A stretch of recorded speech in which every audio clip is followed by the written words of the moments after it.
کیونکہ تقوی تین طرح کا ہوتا ہے، تین درجات علماء نے لکھے ہیں تقوی کے۔ فرمایا پہلا تقوی کا درجہ یہ ہے کہ انسان کے اعضاء اور جوارح حرام چیزوں سے بچنے والے ہوں، گناہوں سے بچنے والے ہوں،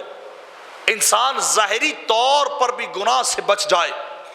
باطنی طور پر بھی گناہ سے دور ہونے والا ہو، انسان ظاہری گناہوں کو بھی چھوڑ دے اور دل کے باطنی گناہ روحانی گناہوں کو بھی چھوڑ دے، حرام کردہ چیزوں کو چھوڑ دے۔ فرمایا یہ تقوی کا پہلا درجہ ہے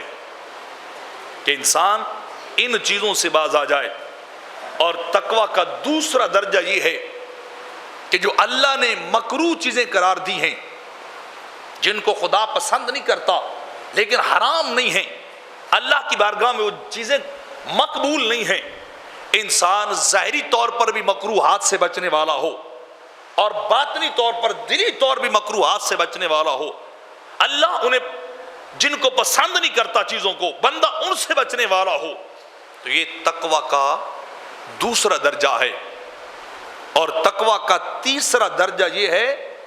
کہ انسان فضول اور لا یعنی باتوں سے بھی دور ہونے والا ہو، غلط اور لا یعنی باتیں جو آپ کو فائدہ نہیں دیتی، آپ کے مقصد سے ان کا تعلق نہیں ہے، انسان ان چیزوں سے بچے، تو یہ تقوی کا تیسرا درجہ ہے۔